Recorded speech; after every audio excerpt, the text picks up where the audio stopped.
형이 체험한 이야기를 해보겠습니다. 형은 추석 때가 되면 반드시 기묘한 꿈을 꾸거나 가위에 눌리거나 합니다. 여러 무서운 이야기를 들었는데 제일 섬뜩했던 이야기입니다. 형은 건축회사를 경영하고 있고 이날은 먼 현장이어서 내비게이션을 설정하고 현장을 향해 가고 있었습니다. 한동안 운전하고 있는데 내비가 띵 하고 울리더니 다음 신호에서 우회전입니다. 하며 내비에서 나오는 목소리가 낯선 일반 아주머니의 목소리로 나옵니다. 왜? 뭐야 지금 소리는? 하며 소름이 돋았다고 합니다. 그때부터 현장에 도착할 때까지 계속해서 그 낯설고 조금 허스키한 아줌마의 목소리로 내비게이션 안내가 지속됐다는 이야기입니다.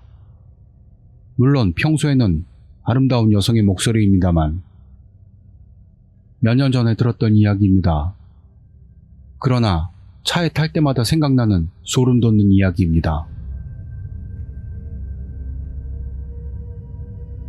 아직 해도 뜨지 않은 이른 새벽부터 심야까지 일본 안을 방방곡곡 뛰어다니는 트럭 기사들은 의외로 신기한 체험을 겪는 사람들도 적지 않다.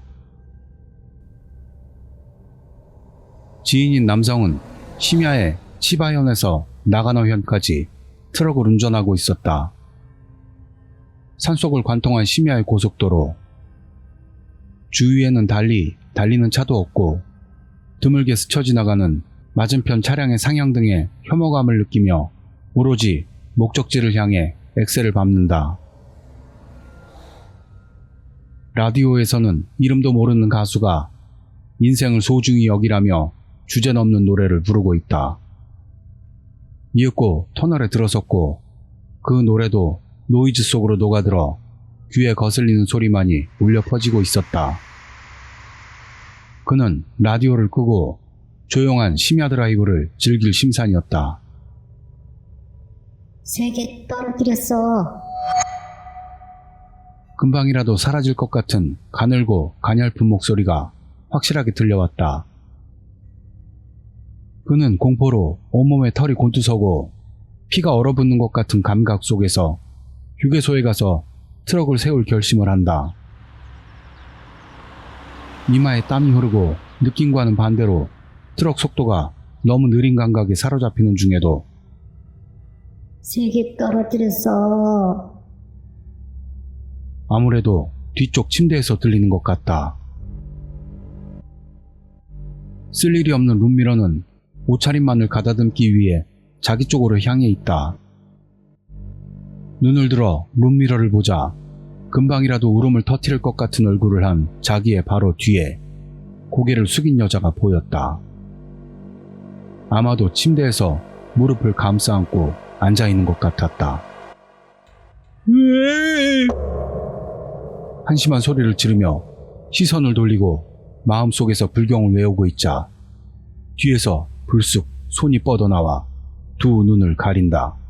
마치 누구게? 하는 것처럼. 바로 직후 엄청난 굉음과 충돌을 느낀 뒤 불타는 듯한 고통이 그의 좌측 몸을 덮쳤고 이윽고 감각은 추위로 바뀌며 흐려져가는 의식 속에서 그는 생각했다. 사고 났구나.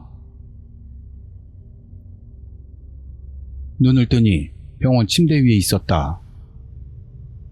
얘기를 들어보자 아무래도 트럭은 커브길에서 차선을 왼쪽으로 비껴 가드레일을 뚫고 거의 수직으로 3-4m를 낙하. 낙하의 충격으로 싣고 있던 대량의 파이프가 밀려 차체를 뚫고 운전석에 있던 그의 왼쪽 옆구리와 어깨를 관통한 것 같았다. 다행히도 목숨은 건졌으나 이 경험으로 후유증이 남아 트럭 운전을 그만두게 되었다고 한다. 뒷날 그는 사고 직전 두 눈을 가리러 오는 마른 나뭇가지같이 가는 손가락을 봤다고 했다. 차가운 손이 와닿는 감촉은 있는데 아무리 잡아떼려고 해도 만질 수가 없었어. 라며 관자놀이를 핥히는 듯한 몸짓으로 내게 얘기해 주었다. 그리고 후유증이라고 먼저 말했는데 손상을 입은 내장이 3개였다고 한다. 3개 떨어뜨렸어. 라는 게 이걸 말하는 것이었을까?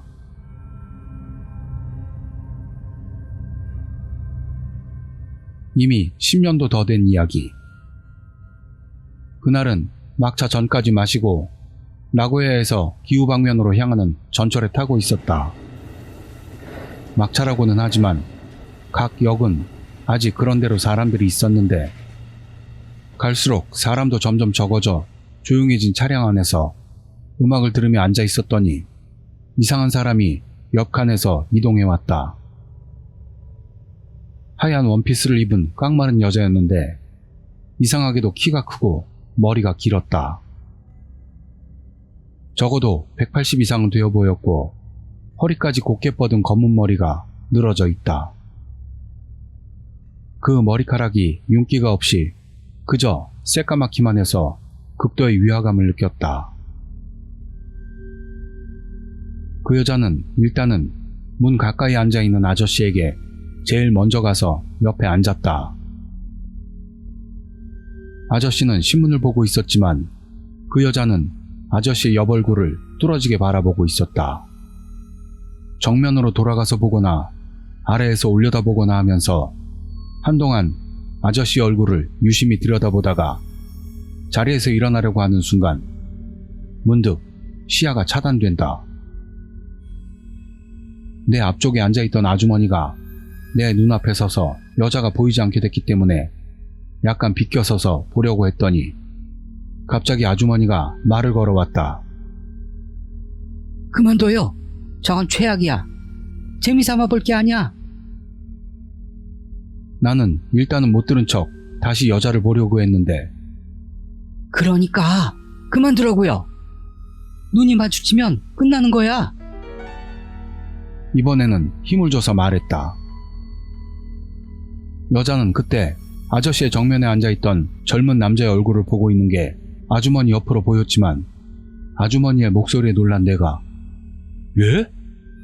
하고 아주머니에게 시선을 옮길 때 순간적으로 여자와 시선이 교차된다. 이런, 눈치챈 건가? 아주머니는 얼굴을 찌푸리며 중얼거린다. 여자가 성큼성큼 다가오고 있는 것이 보였다. 역시나 크다. 천정에 닿을 만큼 크다. 아주머니는 작은 소리로 무시해요. 아저씨는 아무것도 못 본 척해. 보인다는 걸 들키면 끝나는 거야. 하지만 절대로 눈은 감으면 안 돼. 시야 끝쪽에다 저걸 잡아두는 거야. 포기하고 사라질 때까지. 라며 빠르게 말하더니 내 옆에 앉았다. 그렇게 옆에 앉는 아주머니에게 팔렸던 정신을 다시 정면으로 향하자 거기에는 여자의 발이 보였다. 나도 모르게 비명이 나오려는 걸 필사적으로 집어삼켰다. 어느새인지 음악이 멈춰 있었기 때문에 플레이어를 조작하며 시야 끝으로 여자의 발을 보고 있자 갑자기 여자가 쭈그려 앉으면서 눈앞에 여자의 하관이 보였다. 피부는 거칠어서 마치 콘크리트 벽처럼 보였다. 하얀 원피스에는 여기저기 검붉은 얼룩이 묻어있다. 무엇보다 캐캐묵은 곰팡이 냄새가 코에 들어왔다. 나는 시선을 플레이어에서 떼지 않은 채 온 신경을 여자에게 집중했다. 여자는 여러 각도로 내 얼굴을 바라보고 있다. 나는 전력으로 평정을 가장하면서 플레이어를 만지작거리고 있다. 잠시 후 다음 역에 도착하더니 문이 열렸다. 다른 전철이 먼저 통과하는 걸 기다리게 되어 한동안 멈춰 있었는데 여자가 갑자기 일어나더니 문을 향한다. 지금까지는 느릿느릿 움직였었는데 그 움직임이 너무나도 민첩해서 나도 모르게 시선을 위로 향했다. 여자는 전철 문 앞에 멈춰서 있었고 그 앞쪽으로는 역전의 불빛이 보였는데 늘어서 있는 몇 대의 택시 중 제일 앞에 있는 기사가 이쪽을 바라보고 있었다. 그 기사에게 여자가 보였는지 어떤지는 모르지만 여자는 틀림없이 그 기사를 보고 있다. 그리고 성큼거리며 전철을 내리더니 플랫폼으로 걸어갔다. 내가 안도의 한숨을 내쉬자 옆에 앉은 아주머니도 크게 한숨을 쉬더니 오랜만에 정말 질이 안 좋은 걸 봤네. 저건 아마 전철에 타서 여기저기 돌아다녔을 거야. 아무래도 표적을 찾지 못한 것 같네. 아, 엄청났어. 당신 나 때문에 운이 좋았어. 라고 말했다. 나는 그 택시기사는 그 여자를 봤을까요? 라고 물어보았다. 그건 잘 모르겠어. 하지만 그건 아마 역에서 나가지 못하도록 묶여있는 것 같아. 그런 얘기 후 다음 역에서 아주머니는 일어선다. 좋은 놈인지 나쁜 놈인지는 조만간에 알게 될 거야. 그리고 당신이 보인다는 걸 들키면 꽤나 귀찮아질지도 몰라요. 그렇게 말하고 아주머니는 전철에서 내렸다. 그 후로 그 거대한 여자에 대해서 말하자면 회식 후 집에 갈 때 가끔씩 본다. 아주머니 말처럼 보이지 않는 척을 하는데 지금은 꽤 여유가 생겼다. 적어도 내가 그것을 볼 때는 투명하게 보이지도 않고 어렴풋이 빛나지도 않는다. 또한 그 여자 말고 다른 것이 보였다고 해도 실은 보통 사람일 경우도 있는 것 같다. 그래서 지금의 나는 거리에서 마주치는 사람을 똑바로 바라보지를 못한다. 무심코 눈이 마주쳤다가 돌이킬 수 없는 일을 당할 수도 있기 때문이다.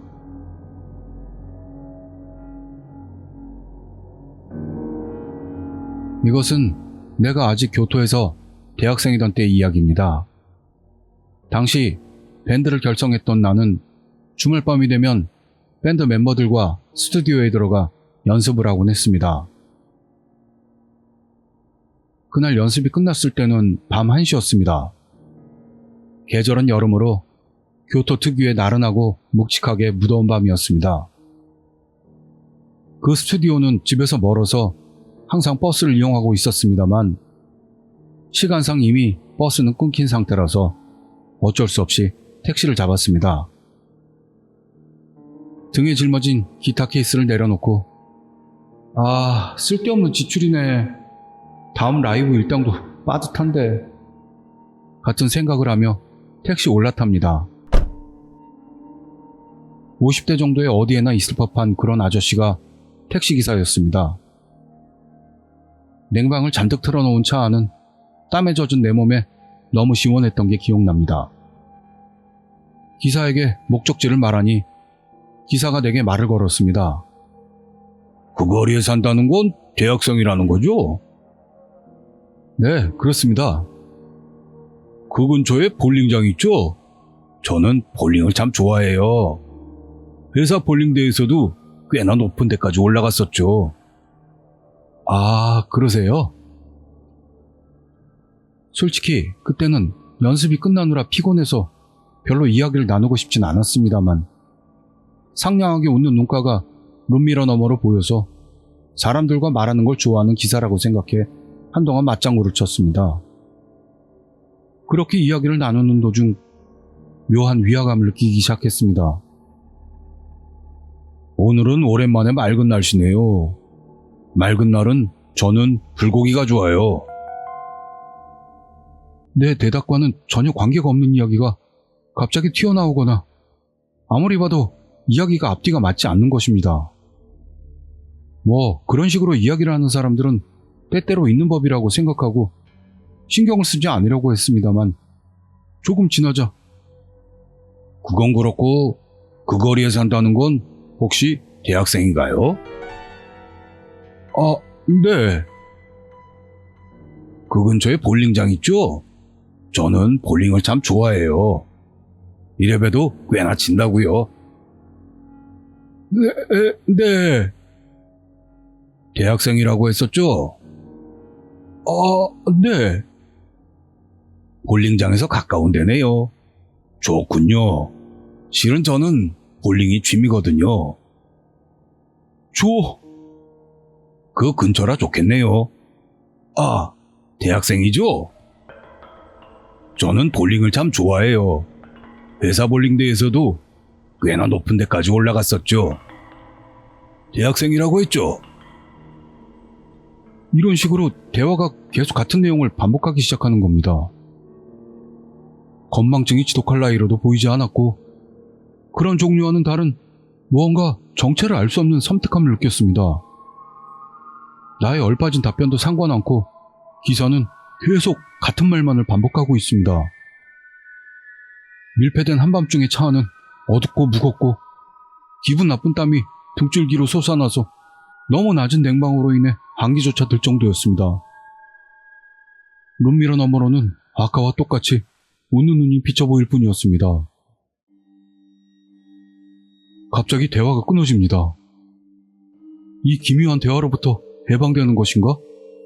라고 생각하는 순간 쿵! 하는 충격음이 차 안에 울려 퍼졌습니다. 몸이 경직돼서 살펴보니 기사가 왼발로 마치 뭔가를 밟아 터뜨리려는 기세로 바닥을 찍고 있었던 겁니다.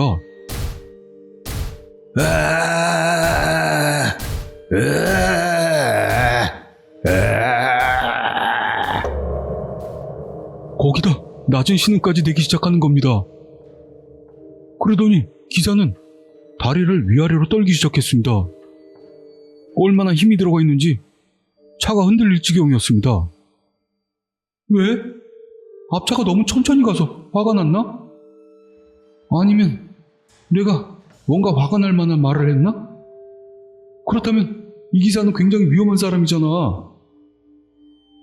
내가 혼란에 빠져 당황하고 있자 손님? 그 거리에 산다는 건 혹시 대학생인가요? 라며 다리를 위아래로 떨면서 다시 같은 말을 내게 물어오는 겁니다. 눈은 아까처럼 웃고 있는 채였습니다. 이때 나는 이미 위화감이나 섬뜩함이 아닌 분명한 공포를 느끼고 있었습니다. 내 목숨을 분명 이 이상한 남자에게 맡기고 있다.